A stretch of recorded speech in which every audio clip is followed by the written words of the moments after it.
but quagmire.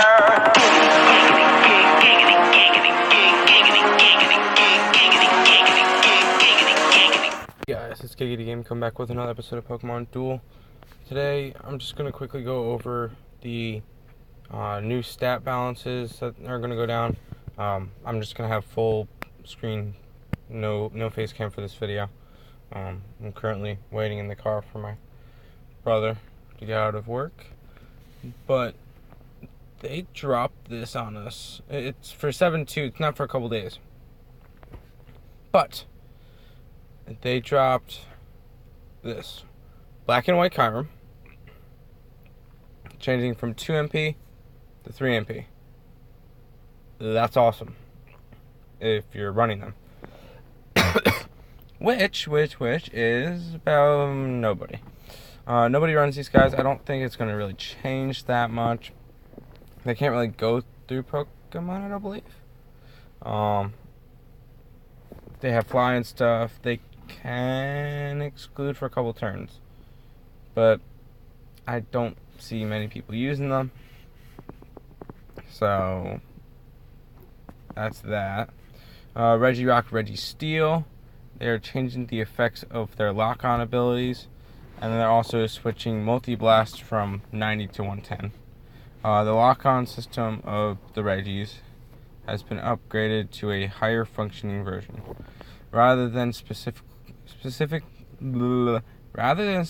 one Pokemon within 2 steps, these new lock-on systems on oh my god, I cannot speak, on activation, cause all opposing Pokemon to spin within 2 steps during to determine success or failure of lock-on. Wow, I am really dumb. I'm sorry, guys. So basically, they spin a bunch of people around them within 2 spots. If they land, whatever, it's either blue or gold, depending on which Regi you got, then they'll have the lock-on ability. If you knock them out with Multi-Blast attack, then I guess they just knock out. So really, well, also it's not that strong. Like it doesn't work right now. The Regis don't really work. At least Multi-Blast does not really work that well. Okay, Palkia and Dialga. Palkia and Dialga have been extremely difficult to use to utilize due to their ability, which does not allow them to move unless it is the last one off your bench, which we all knew that. Now Dialga and Palkia are not knocked out in battle, but instead moved to the bench instead. Say what? Alright, we're going to have to try that out when that comes out. Hopefully I have one of those guys. Although they remain strategically advanced figures, we believe effective uses will be discovered for them, such as the combination of Palkia and Tapu Fini, moving the spheres during Dialga's Roar of Time attack, or an Ultra Beast Dex where their nature do not rely on revival from the PC. So that's pretty cool. And I keep scrolling down on the sidebar for some reason. They're also buffing it from 130 to 140 and 70 to 100, and then 120 to 130 and then 70 to 100, which is interesting. So they're a little bit better. I'm not sure if they're going to be 100% usable, so we'll have to see once they get the buff and people start using them, whether or not they'll be actually good or anything. I really don't know. Next one up is Giratina. Changed Shadow Claw from 130 to 150, and then Hex from 50 to 70. Once again, Giratina is only a 1-movement Pokemon. Yes, you can move over other Pokemon. Only 1-movement Pokemon that can do that. But still, he's only 1 movement, so nobody's going to be using him. Zygarde's also only 1 movement, besides if you have a specific deck built towards Zygarde, which is a mud water deck, like a mud energy water deck type thing, where you have to have some ground types and water types and Swampert, and it's all humble jumble mess. But it changes the Dragon Breath from 110 to 30. Change Lands Raft from. Oh, sorry, turning on the AC. Yep, there we go. From 70 to 90, and then extreme speed from 50 to 70. So, I mean, you could see him use more. Plus, he buffs himself. Yeah. So you could possibly see a little bit more in Zygarde, but I'm honestly not too sure. Although Zygarde has been destructive Landsraft attack that affects the whole entire field. It's not really that good because it's only one movement point. And then you scroll down and see this. I think this is the buff I'm most excited about. Dragonite. Dragon Tail from 90 to 120, which will be 130 once you evolve it, because everybody evolves it, nobody runs it by itself. And then extreme speed from 50 to 80, or from basically 60 to 90, which is also pretty cool because that's going to be a nice hitting gold. They also, they're telling us that they buffed it by 30. Thank you for the easy math.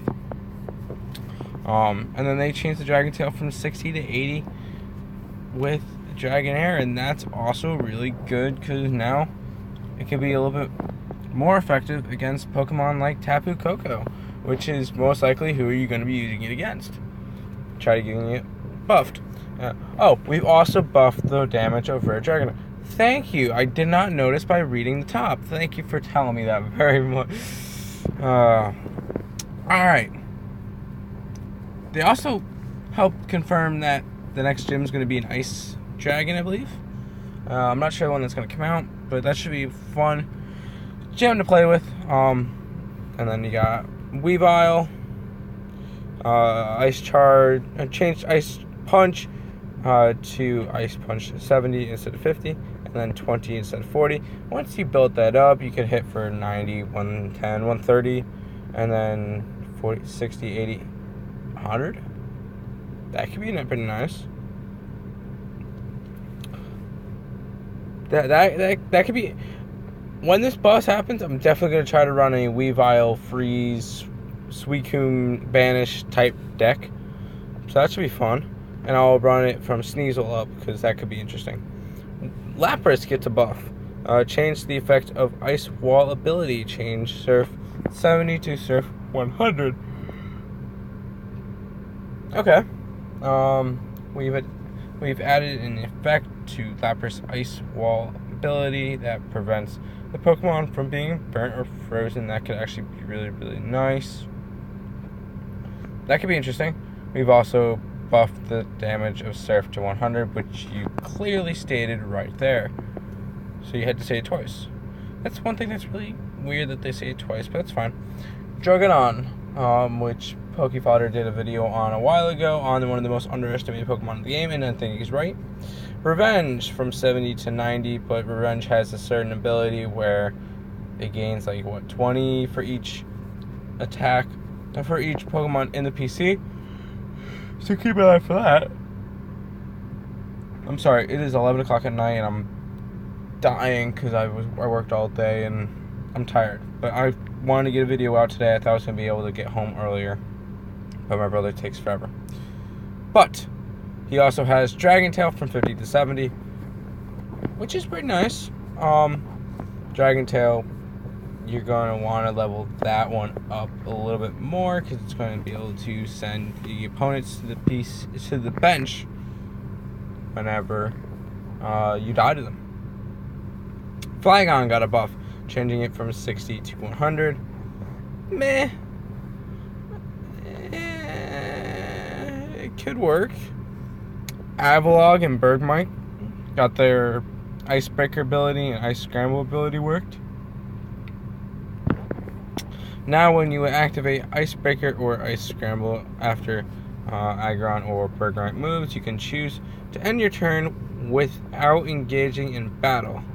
You have not changed the text of the ability. That's pretty cool.